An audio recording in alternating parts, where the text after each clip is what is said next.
Well, hello, hello, hello. It's your girl, Sean LeRae, and we are back, and you know why, with Boss Talk.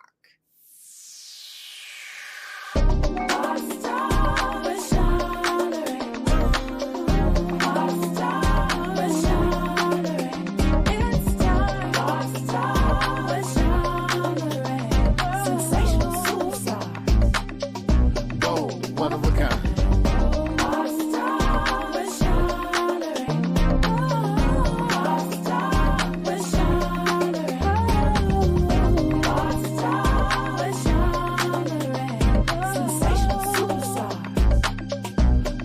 One of a kind. Good evening, good evening. It's your girl, Sean LeRae, and we are back with the Boss Talk episode, one of the times, and that's every one of you. So, tune in, call you in. Let's get it back.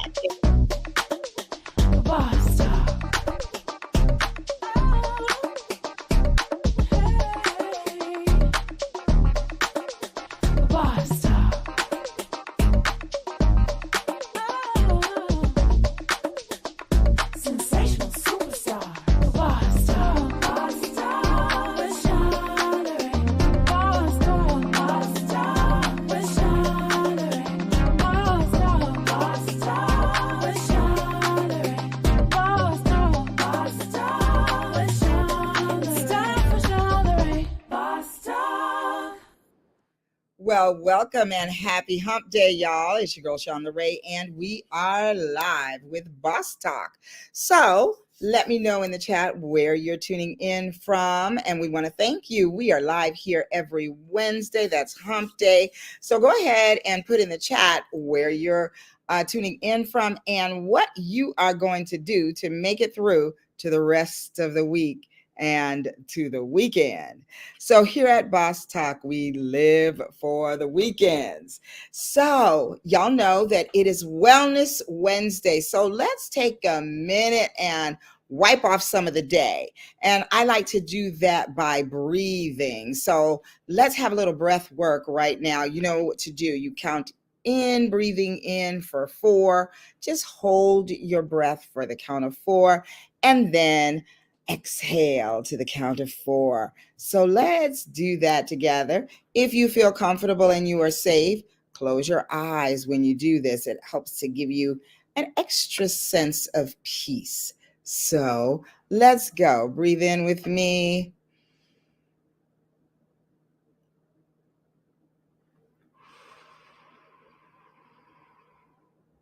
So breathe in to the count of 4. Hold for 4 and exhale for 4. Here we go. Breathing in. Holding. Exhale. And let's do one more right now together. Inhale.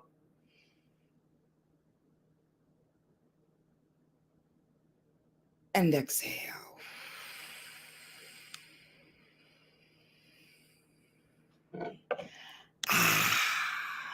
I love doing that. And, you know, that is a lifesaver when things are getting tense and you start feeling tension in your body. If you breathe like that, you start to release that tension and allow it to just leave your body. So try that anywhere. If you're in line at the grocery store and it's getting a little intense there in the line, or if you're at the DMV especially. And even when you're driving, just don't close your eyes when you're driving, okay? So go ahead and again, I want to see where you are in the chat. Take a moment right now and share the link out. We're here every Wednesday, 6 o'clock Pacific time, 7 o'clock Mountain Time, 8 o'clock Central Time, and 9 o'clock on that East Coast. So go ahead and hit somebody up right now and let them know that we are live. And we have a great show lined up for you tonight with a friend of mine who is also a clinician and so many, many, many other things. So tune in and catch a bit of this goodness coming your way. So, I want to tell you a little bit about my guest tonight, and then I'll get her out here so we can start this conversation. So, my guest tonight is Tan Moore, and she is a speaker who has conducted countless seminars regarding personal development, self image, and assertiveness. She is also a producer, director, classically trained actress, licensed marriage and family therapist, and founder of Power and Purpose Productions, Inc., where the mission is to raise mental health awareness through the dramatic and fine arts. PPP Inc. is committed to partnering with corporations, organizations, schools, and other entities to educate through theatrical productions, workshops, and other art related modalities. Tan is an LMFT working in private practice at Tanyika Moore Healing Arts in Valencia, California, where she assists clients in reaching mental and emotional wellness goals. She is the author of The Cinderella Syndrome, When the Glass Slipper No Longer Fits, which was awarded the Reviewer's Choice Award for Best Nonfiction Self-Help and introduced the world to hip help, a term coined by Tan. Tan's visit in, I got that right. Visit in, and it's trademarked, y'all. Vision boarding workshops creatively assist individuals and groups identify and clarify goals. Tan's motto is artistic expression evokes possibility, power, and purpose. So, y'all, without another word from me, please welcome to Boss Talk, Tan Moore. Hey there, girl. Uh-oh, I can't hear you. Can you hear me now? There you go. Okay. How are you? I am excellent. How are you? I'm doing good. I'm doing really good. Good. Thank you It's for good to see having me. you. Absolutely. Thank you for being here. I love to see your smiling face. And it's been a minute. We haven't seen each other in a while. It's been a long while, right? Yeah. Like a really long while. Yeah. Yeah, things have been happening. Life has been lifing. Yes, indeed, indeed. And Yeah. we are actually coming up on the anniversary of our meeting. Okay. Now your memory's better than mine. I can't remember what month or what was it in May of last year? Was it? Oh, see, wait a minute. I was thinking it was the fall, but maybe you're right. Well, let me tell you how I know because you were so kind to gather all the clinicians to sing happy birthday to me. So it was May. It was my birthday month. That's right. So it was your Oh, birthday. yeah. So Yeah. you know what? Then I have to flip it. We were at so I went to, was it 2 years ago, by the way? I think it was 2 years. You know what? It was 2 years ago.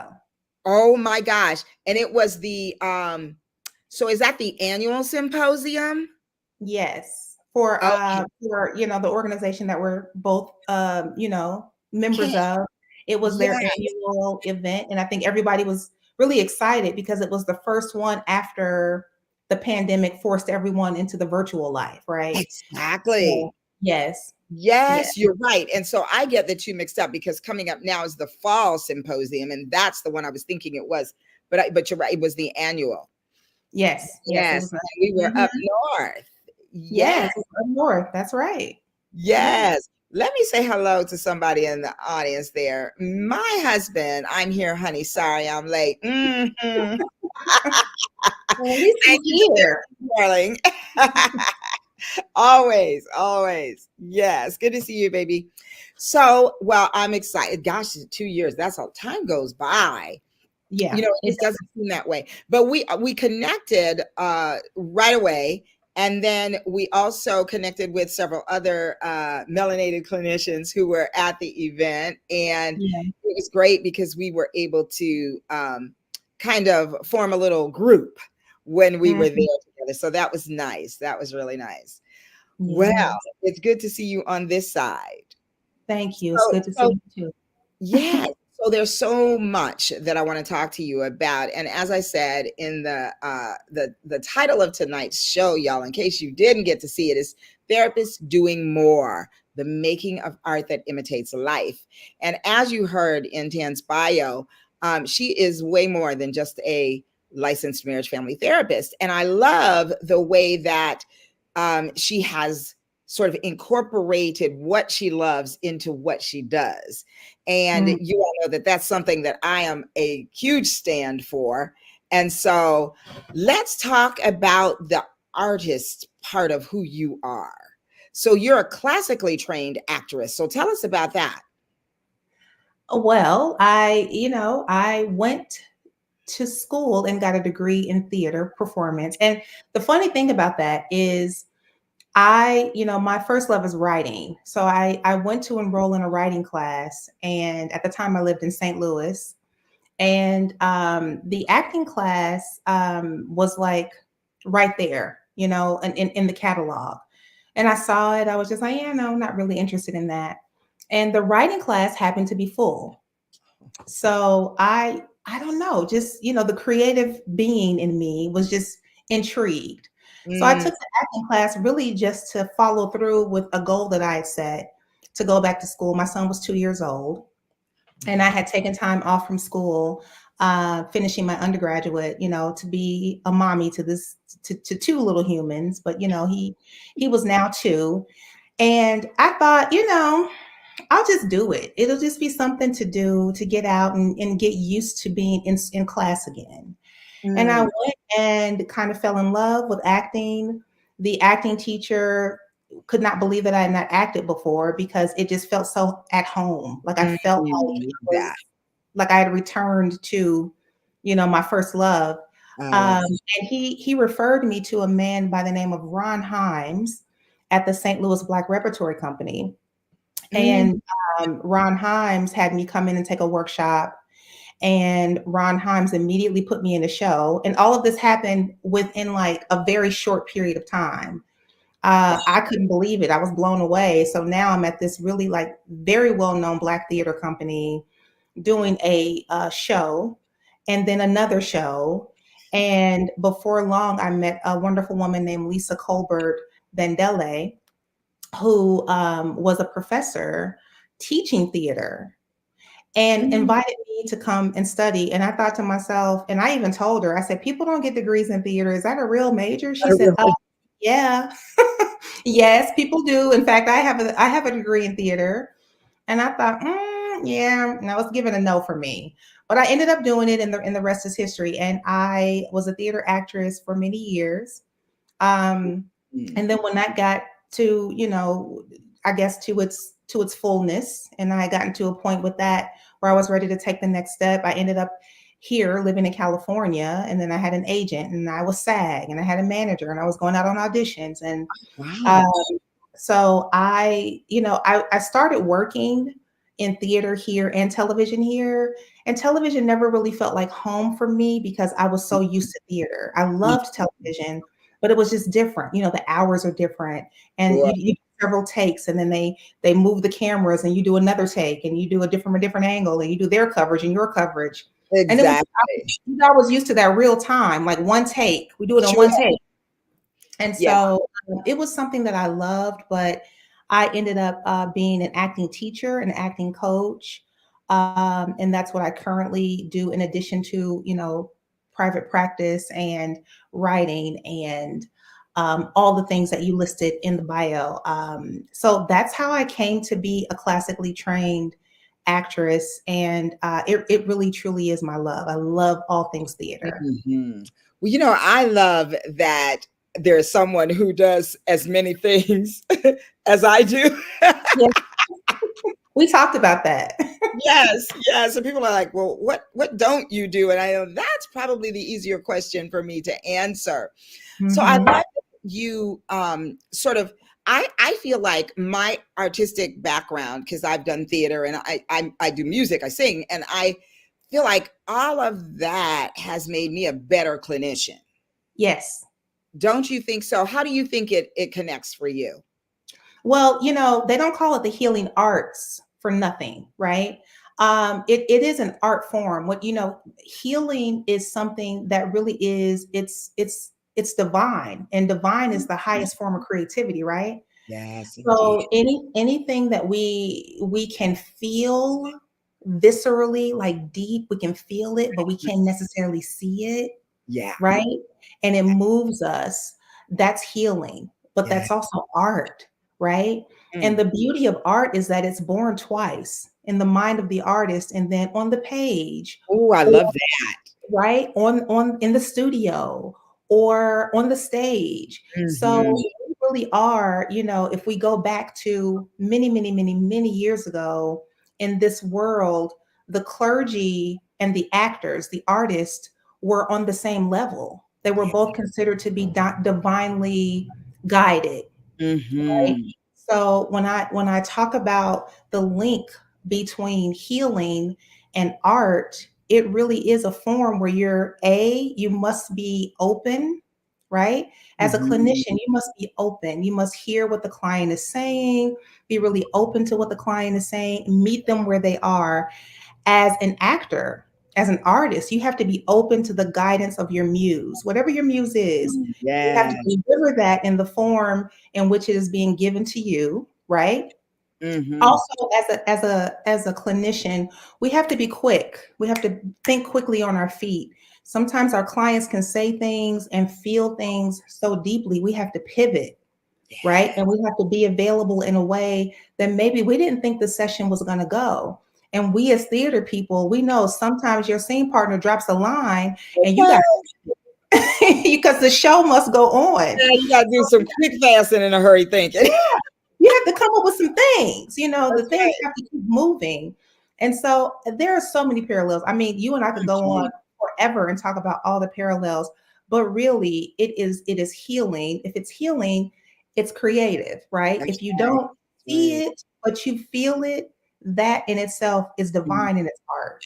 Absolutely. And Yeah. often you get to see so many different types of people and people who are in different places and spaces in their lives. And Yes. I feel like part of the creativity is figuring out how to meet this person and how to meet that person wherever they are on that spectrum. You know, Yes. so you have to play different parts even as a therapist in the room. And sometimes Mhm. you get to shift in the same therapy session based on where they go. So Yeah. I love all of it. I love it all.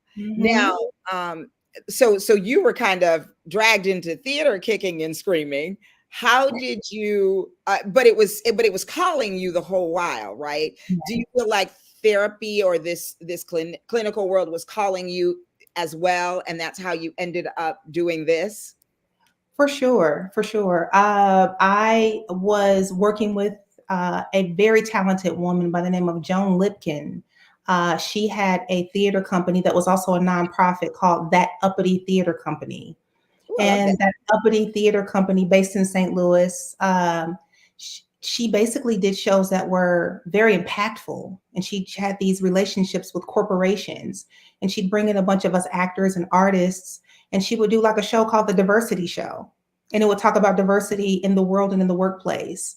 And the Disability Project, about people who were disabled working Mhm. in the workplace or working in the world. And we would bring these stories, these narratives, um, to life on the stage, and it was such a beautiful experience. But in that moment, I realized the healing power of the arts. Mhm.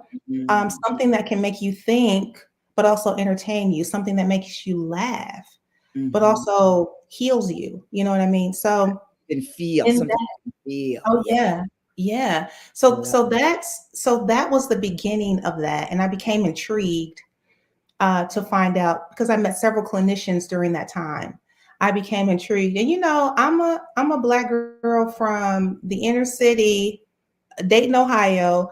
You know, black folks they really don't do therapy like that. We don't no. really talk about therapy like that, and Mm-mm. so it was one of those things that was it felt almost taboo to me to even be having those discussions, but it was Mhm. undeniable how healing it was. And when I got to LA, as a creative, I ended up meeting a lot of creatives who were also healers. Like they were nurses, but they were sculptors. Right, right. Come on now. Make it make sense, right? Right. They were, I would meet doctors who were like in choirs, like in these choirs that would tour. And I was like, okay. So it found me. It Yeah. found me and it called to me. And I kept thinking, no, this is not what I want to do. I want to be a creative. I don't want to be a therapist. And I fought it until I walked across the stage with my master's degree. And I fought it until I got, until I was licensed. You're And already then working, you're collecting these hours, and you're like, no. I was like, no, but wait, but God, did you know that I was an artist? So what are we doing? What's really going on? So The you're math is not mathing. okay. You're gonna love this. I'm gonna tell you my story of how I got here. I want to say hi to another on her way clinician. This is Coach Rory. So Rory is one of the trainees at the San Fernando Valley Counseling Center, where I am their clinical director.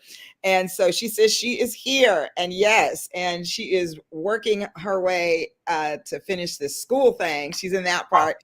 And I have the distinct honor and pleasure of clinically directing and supervising over there. And so I am happy to have you here, Rory. And this is a perfect show for you to be seeing, because Roy is a bit of a creative, and her fiance is a director and all these things. Probably one that you know, actually. Okay. But Okay, listen, well, so I was on my so when I was gonna I had gotten fired from a job, my first and only real job, right? I had been there for 10 years. Some things went down and they needed me to go. And okay. I was so excited. But it was a little bit scary because I started teaching. And what was I teaching? Music, French, and jewelry making. And I was teaching in this enrichment program. I was teaching kids. At first, I was directing an after-school program. And what did I do there? All the artistic things. I taught violin there. I taught the Yeah. kids violin. So all of that, right? And then I go to this all African American charter school, and I'm teaching French, jewelry making, and what did I say? Music. And so then they lost their funding. So, okay. So then I created a program that I tried to sell to LAUSD, and they were like, no, but you can go into the after school program. So now I'm traveling from after school program to after school program. Every 3 weeks, I do a program, I do a show, I do the program 3 weeks, I do a show to culminate the end of it, and I'm at the next school. Perfect for someone with my energy who doesn't want to sit still, right? But I kept hearing this thing in my, you need to be doing more. You need to be doing more. And I'm like, what's that? What's that? And then I hear my grandmother, to she who much is given, much is required. Right. And I'm thinking, grandma, this is art. What are you talking about? In my head. Right. So then I got cast in a musical, and doing the musical. And one night I'm on the internet and the thing pops up. Do you want to go back to school? So I hit the button, and then I'm bombarded with schools, right? And this girl from the University of Phoenix called me, and she kept calling. She would not leave me be. She's like, come visit me, come visit me. I was like, okay. Then she calls me, what are you doing right now? And I said, nothing. I just finished working out with my trainer. Come see me right now. I was like, I'm not, I'm all sweaty. She says, come now. So I go there. I leave enrolled. I come home and I was like, honey, I think I just enrolled in a master's program. My husband was like, you think? And then where did I go? 2 days later, I was flying out on a musical tour, and I signed all the documents via fax while in Georgia and Alabama and Arkansas. And then I came back, went to the school the day after I got back, signed everything in real time, and started class the next day. So I was running. And that is so funny. I listened to your story, and many parts of it sounds just like mine. I taught at COCA, Center for Contemporary Art in St. Louis, after school program for the arts. So many of the things that you said, I'm like, yeah. And here we are. I did a musical, and I mean, listen. the path to it is as creative as the destination, Yeah. and I think the biggest thing is when you learn that there are so many ways to be healed. Yes.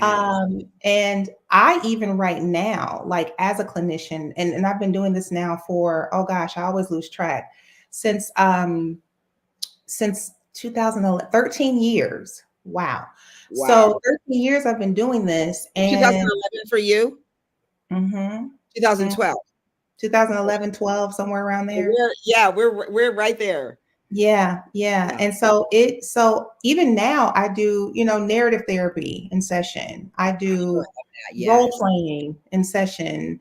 I use music in sessions. And you name it, visualization, Yes. guided meditation, all of the stuff, all of the things, Yes. anything that can help the client get to healing in a way where it doesn't feel overwhelming. Because quite frankly, a lot of the you know the words, the jargon, the psycho babble, some people call it, it can be very intimidating. So you find the client in these very creative ways, and it's very, very effective. It really Yeah, is. Now yeah. I noticed there's something else that you and I have in common, and that is spoken word artist. So you're a spoken word artist. So I think that you have something to share with us. You did an EP recently. I did an EP, and there was a working title, but now the final title that we blended on is High Tea. Mm, And that. um and I'll explain it, but I really want to say that high tea came from a really deep place, a deep and beautiful place. Mm, My mother, first of all, I was raised by this amazing single mother. I am an only child. And when you're young, your parents kind of seem like just like they can't be defeated. They seem like superheroes almost. They mm, solve all the problems and kiss all the boo-boos and encourage you, and they're always there, right? And so in 2007, my mother was diagnosed with an autoimmune condition that attacked her mm, liver.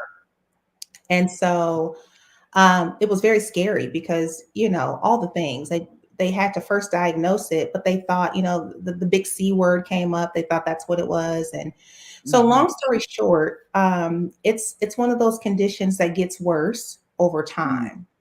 And she had taken very good care of herself, and then 2020 happened. Right, the whole world changed in Oh 2020, yes. Oh yes. and she got, I won't say sedentary, but her life changed a lot. She was very active. She traveled a lot. She stopped all of that when 2020 happened. Mm, And, I feel like after that, it kind of progressed. And so in June of last year, my mom had a liver transplant. And I was her medical, her advocate, her person, her mouthpiece. And mhm, um, they told her that she would probably be back to her life in 8 weeks. And it took mm. us 8 months Wow. before she got back to her almost her full self. And during that time, we were in ICU more times than I remember. She was on a ventilator, she was on life support, she was on dialysis. Wow. She had to have a trach put into her throat. Oh my. She had to learn to walk again. She had several uphill battles, and with everyone, I was by her side. And I know my home is here in California, but I've been in Ohio with her for the better part of 15 months, you Mm, know, mm. and I've been back and forth and back and forth. And it has been it has been a journey. But the thing that happened to me, Sean, listen, something that had never happened to me in my whole life. I had always been with my creativity. My creativity was my best friend, and I could Mhm. always into writing or producing or directing or whatever, something creative. But my creative connections just went mute. It's the best way I can describe it. There was Wow. nothing coming in, there was nothing going out for that whole time. Wow. And when she started to heal, it was almost as if I had come out of a cocoon. It was almost like I had been hibernating, right alongside her. Yeah. And I remember the day that she started to feel better, I knew because the sound came on again, the creative sound came on, and I sat down Ooh, love and that. I wrote the first two tracks, right, immediately. And they Wow. just poured out. And I was like, whoa, okay, so that's what was in there. And so it ended up being a love letter to myself to get back to myself because I had to put my needs, my self care, my self wellness, and all those things. I had to put it on the shelf in order to make my mom a priority, her healing a priority. So the Mhm. EP high tea, because it's high time that I get back to me. And I know that there are other people out there who are looking for ways to reconnect to self. So this will be the soundtrack to your life as you get back to you. Ooh, I love that. Wow. Thank you for sharing that. That is really a beautiful sort of blossoming Yeah. back to your spirit and back to yourself. I love that. My heart just wow. Wow. And what a gift to your mother, to see you come back to yourself, and to have this be the opening for Yeah. yourself. That's so beautiful. Rory says, wow, great story. Yeah. Uh, Thank you, Lori. Billy says, interesting parallel universe collide, UBI, universally beautifully independent. Love Wow.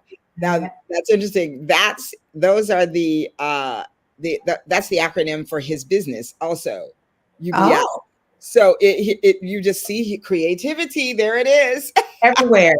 Everywhere. Everywhere.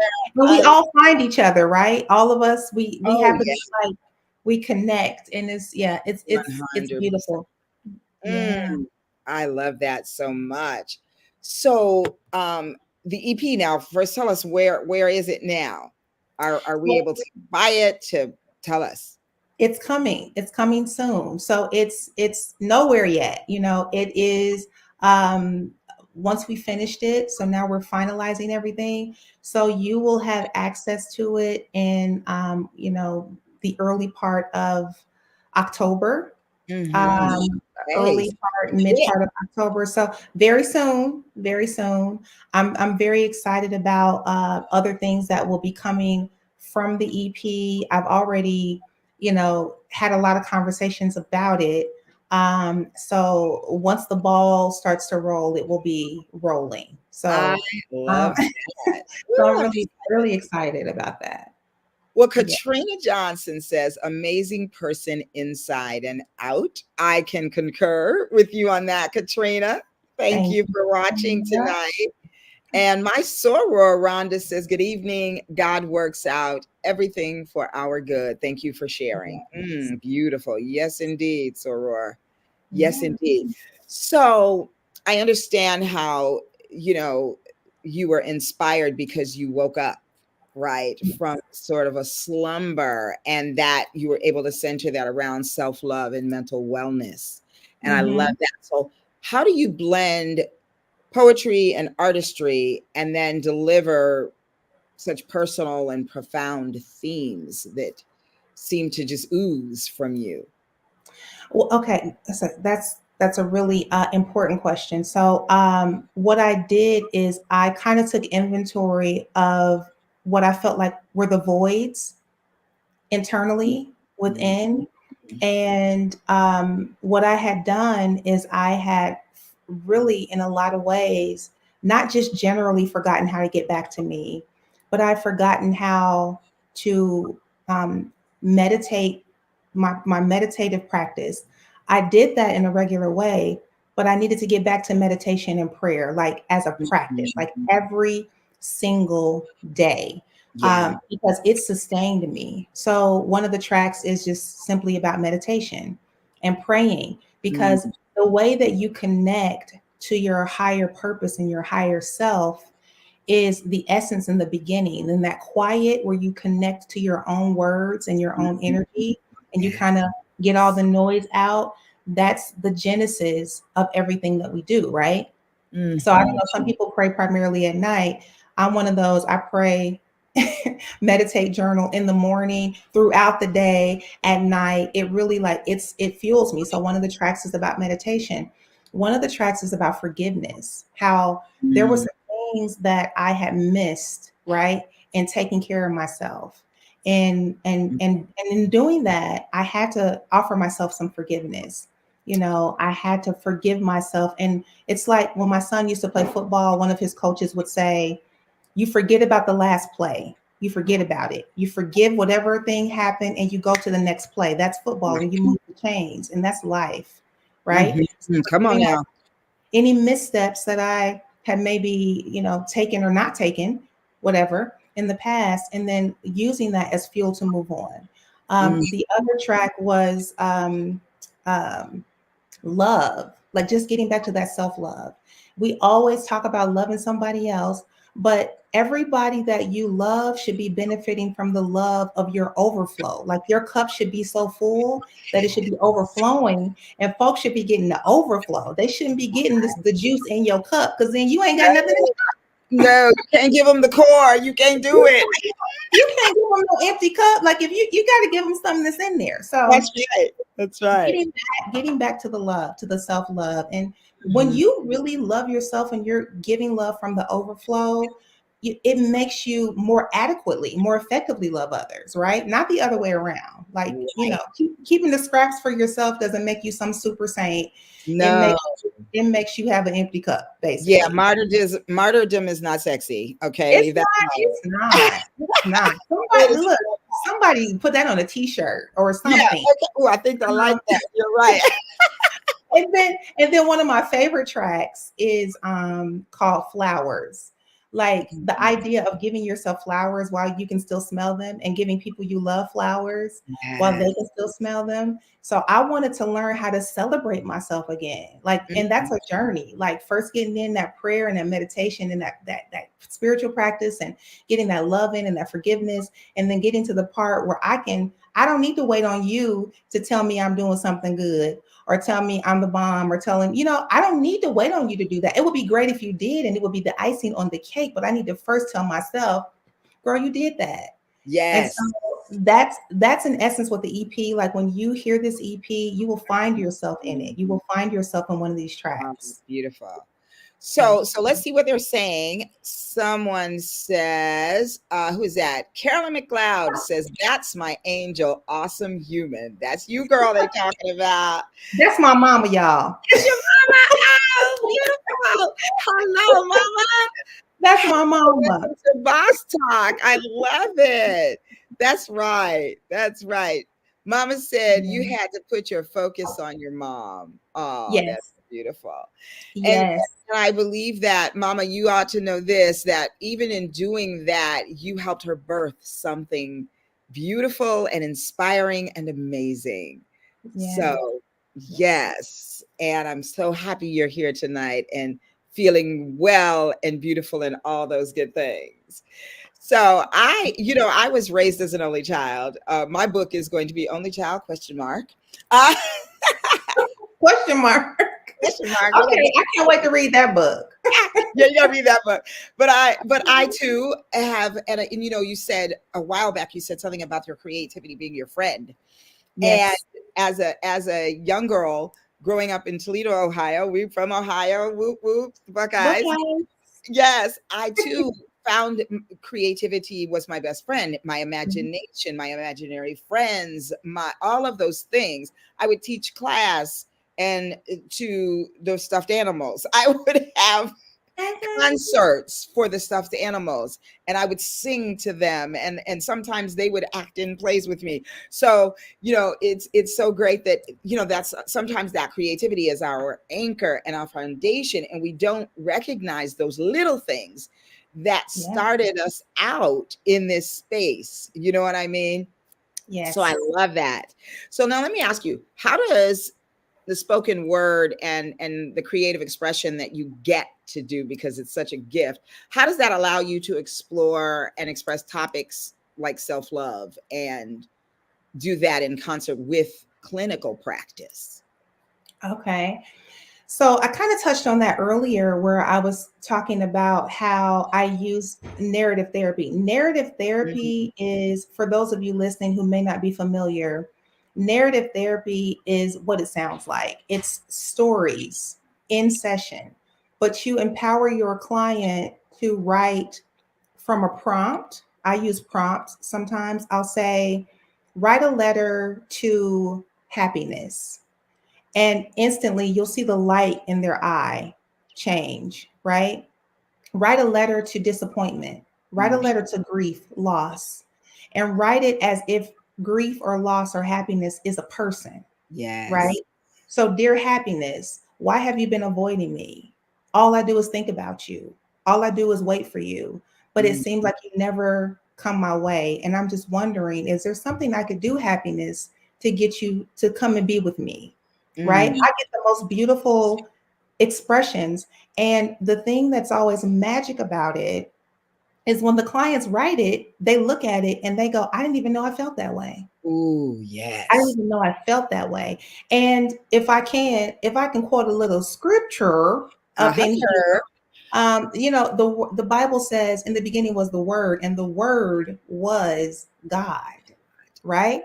Not the Word was like God. The Word was kind of looking like God. No, the Word was God. Mm. Yes, So come on. when you start using words and you use those kinds of expressions and they come from yourself, through yourself, and you Mm, put it on paper and you have the paper look back at you as your mirror, it tells you so much about what you're feeling inside that you've either suppressed, right, ignored, or whatever, because we do those things. We put on these capes, these imaginary capes, and we mm. pretend like these feelings aren't there. So Yes. and that's how I've kind of built a bridge in my creative life to my clinical life. And it's all, again, very healing. Yes. And it sort of melds into one thing. And Yeah. that's what I love too. And those Mhm. letters, that's beautiful. And those letters, like even you're saying what you said now, that's a spoken word piece right there. Get up and perform Right. that some night. Okay. That sound, yeah. And, and, and that's, it's funny because then the clients don't even realize, a lot of times people will say, oh, I'm not creative. I don't have a creative bone in my body. Doing something like that for 100%, that has to, if you are given creativity, you have nothing else but creativity to give back. Period. Yeah. Period. I mean, at the end of the day, we're all creative. We might not be tapped into it, but Right. we're all creatives. If you've had a daydream and an Okay. imagination, that's creative. Where is that coming from? It's not even a real thing. If you see yourself somewhere that you've never been, having an experience you've never had, that's how every script in Hollywood gets started. Come on. Come on.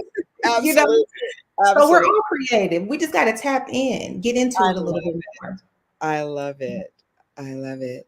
So, Tan, Yes. all these things going on, what do you hope that the boss talkers, how do you hope that they'll connect with your message of self-love and mental wellness and the creative spaces that are woven in that?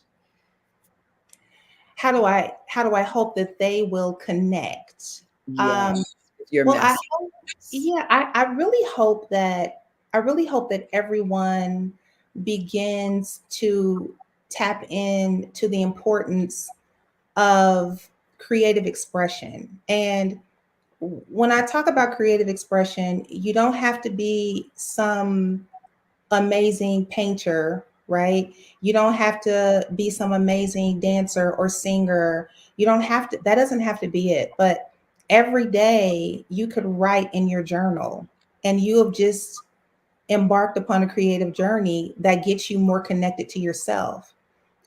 Things Mhm. that are drawing or pulling you to sometimes a hobby. Some people are really into, sewing, crocheting, Some people are great makeup artists or, Mm, whatever. But tapping into the thing that makes you feel like you're getting back to yourself. And those are very practical ways to get back to yourself. It doesn't, some people are like, therapy's not for me. Okay, you know what? Fine. But what is for you? What is the journey for you to get back to you? mhm. Right. And so, something creative, anything fun, identify what that feels like, because in that, you'll see, right, that not only will you start to feel better, right, and you start to get closer to that healing, but sometimes you walk away with a great product and you find out there was something within you that you hadn't tapped into Absolutely. either ever or in a very long time that Mhm. has just been waiting. It's just been waiting for you to come back to it. And those are the ways we get back to ourselves. Absolutely. And Yeah. it's funny, there's so many things that can be creative that don't get deemed as creative, like for instance, cooking. Because most of the time people think Yes. cooking, they think about it as a means to living and sustaining. I am not one who loves to go and cook. However, when Right. I do cook, I like to make it a creative process. I used to tell people, they were like, "Oh, that was good." It's like, "Well, how did you do that?" I'm like, I look at it like making jewelry because I'm a jeweler. So Mm. I'm in there, I'm putting a little bit of this and a little bit of that and adding it in. My I almost said fiance, my husband, The my husband. husband, he cooks, and to watch him, besides the fact that the kitchen ends up a mess, but that's his creativity going at it because he's putting a little bit of this and a little bit of that. I'm like, why are you putting that in there? Yeah. And he's just having a ball with it, and it always tastes so good. And it's because of the creative ways that he thinks of cooking things. I don't know, he can go in the kitchen and make something out of absolutely nothing. I'll say there's nothing in there to cook. And then he'll be like, oh, I'll go whip something up or throw some things together. And he literally does that. And it comes out like this beautiful masterpiece. And Art. so I think people have to really tap into how your creativity shows up because it's there. You just Yeah, like you said, you have to tap into it. And so don't sleep on it. Exploring can also be a part of the creative process, exploring to get to it, right? absolutely. Absolutely. Mhm. Yes, yes, yes. Yeah, I love that. I always think of art as being personal and vulnerable. So, what role did vulnerability play in creating the album that you have, High Tea, the current working title, High Tea? What Uh-huh. role did vulnerability play in helping you to create that and the journey to loving you again? Vulnerability. You know, vulnerability is something that it's cute when you want other people to do it. I'm just going to be really honest here. As a clinician, you rely on your clients to come in and be vulnerable. Hmm. Absolutely. But when we talk about it, our clients, in my opinion, they are so brave. They are wonderfully brave, because to come in and be that vulnerable with somebody you just met or that you don't know well, it's extraordinary, but vulnerability is something that is required for your next level. It's almost like the foundation of every house that you've ever built. Now, you can build the house without a foundation if you want, and see how that works. Like, I don't recommend it, but try it. I mean, Okay. if you just into like some stuff that ain't gonna work out and you need to learn that way, go ahead. But vulnerability is the same way. Until you're vulnerable and just really letting down your guard to yourself and to those people who are safe, like Brene Brown says, people have to earn the right to your story, right? That's You can't right. be out here being vulnerable with everybody, because that's like, I saw a quote recently saying being vulnerable with everybody is like cutting yourself and sitting next to a shark or something, right? Okay. Yeah, right there. Mm, devour. Like, yeah, like you can't do that with everyone. Right. But Right. you really have to do it with yourself. Yeah. Like, we are so afraid to be honest with ourselves about what is and what ain't, that Mhm. our whole life is a fraud. Like, sometimes you're out here doing good and it's not really rooted in good, it's rooted in attention. because you're really Mm. afraid to be vulnerable. So being good and being kind to people has become this kind of thing that you do, right? To convince people that you're okay, but you haven't even let your own guard down with Ooh, yourself. you gotta speak now. Come on. So for me, the vulnerability of it, and when you are a caregiver, when you are the person that the doctors are speaking to about your mother's care, you get some tunnel vision, you get very Mhm. focused, and it's really hard to be vulnerable because it's like I had a very very much a checklist brain. It was like, okay, have you guys done this? Is this did we look at this? Has this been covered? And so Mhm. that's a very different energy than being vulnerable, right? Right. Being vulnerable is being open and letting. It's a letting and an allowing energy, right? The opposite of that is like, this is what I need to happen. So I Mhm. literally had to shapeshift, right? When I came from Mhm. that space of this is what I need to happen Yeah. into I need to let go, let flow. I need to allow things to happen. And then from that space is where creativity comes from. That's where it thrives. From that Yes. space, that openness, right? Yes. I love the allowance of The it. allowance. Yes. Yes. Beautiful. Yeah. That is so beautiful. Wow. Yeah.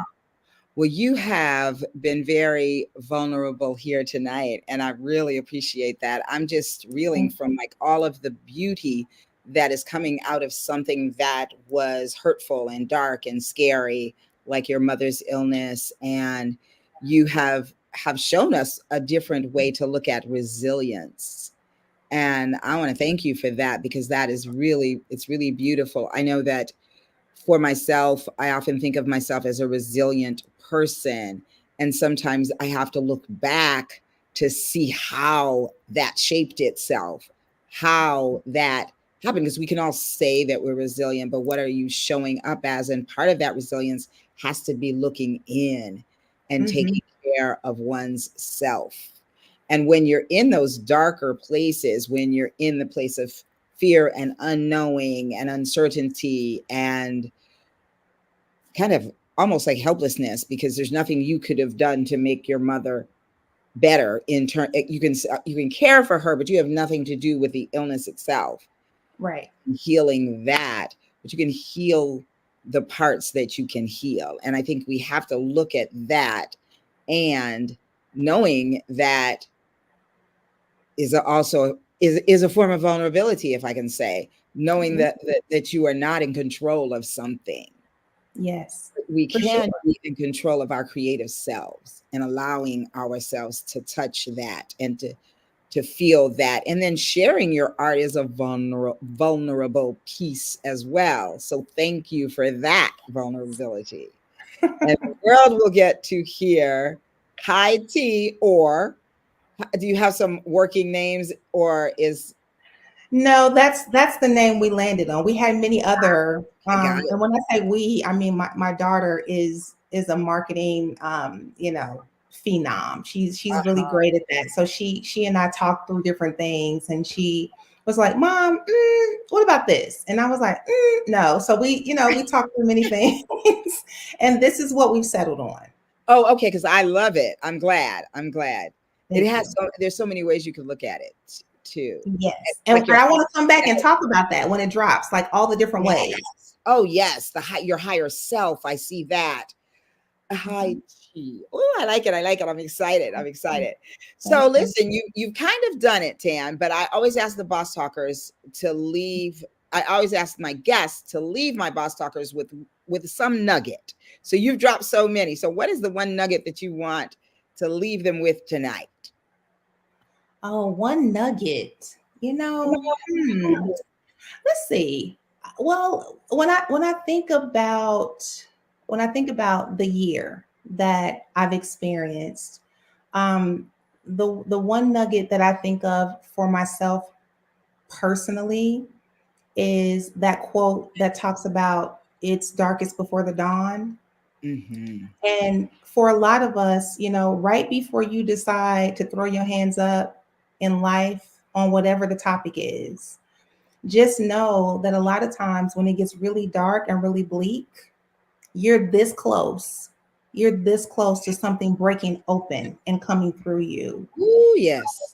I would say whatever you're doing, trust yourself, believe in yourself, believe in the process, right? Yeah. Trust the process and know that it might be really dark right now, but trust that Mm, it will be lighter. yes, there is light at the end of the tunnel. Yes. Beautiful. Thank you. Thank you. Well, Yes. Tan, it's been great having you. I would love to have you back when the EP drops. Yes. Very exciting. Please. And yeah. Ooh, I love it. I love it. I love it. Well, y'all know what this is. This is Boss Talk. This has been Boss Talk. And we've had a wonderful time with Tanyika. I love that name. Thank you. Tan, you know what? My producer's not here. So the one thing I forgot to do is ask you to put all of your information in the private chat. Can you do that now? And I'll put it out here. If you could type Sure. like your Instagram or how they can find you in the private chat, and I'll transfer it over. And let's see. Rory says, "I can't wait to hear this album." You know what? What I. So I want. So is it put to music? Yes. Yeah. And you know what? So I'll give you guys this much. Keep Uh, typing. Type while you talk. so and it's at Tam, everything's at Tam Moore. Oh, okay. Good. Everything. Uh, and then I will give my website for my I guess I should do that. Let me just add that. It's a bit of a longer one.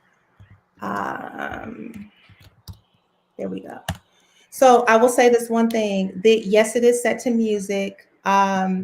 I wanted to use music that sounds more classic, more old school, Mm. and the lyrics, the spoken word represents the newness of me. So I wanted to see this connection, like this cross section and this merging of the old and the new, because that's what always happens when we're phasing out an old part of ourselves. We still have to make room for the old a little bit, a little bit, a little bit, and make room for the new a little bit, a little bit, and a little bit. So a lot of what you're hearing, when you hear it, it sounds a little bit like old school, and Uh-huh. then it kind of goes into the newness of the words. So hear the words, see the newness of yourself coming out of that old part of yourself that you're lovingly releasing, that you're lovingly letting go. Ooh, that's beautiful. I love that. So, y'all know that on social media, you can reach her at Tan Moore, and then her website is Tanyika Moore Healing Arts. So, you can go ahead and click on those links. You can always come back and watch the show again and get it from all of the chats. So, Tan, thank you for being my guest on Voss Talk on this fine Wednesday, and we'll be having you back again and Yes. again and again. So Thank jam out with me with my theme song, and y'all know what to do. Live loved and shalom, y'all. Peace.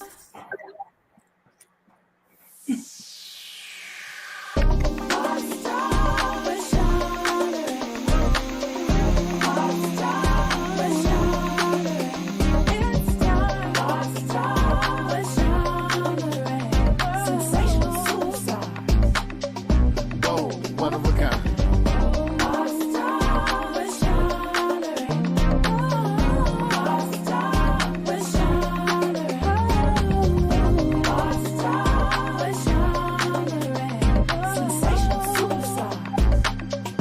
Whoa, one of a kind. So this has been Boss Talk, y'all. That's bold, one of a kind, sensational size of that each and every one of you. We're here next Wednesday, 6 o'clock Pacific time, 7 o'clock Mountain time, 6 o'clock time. So tune in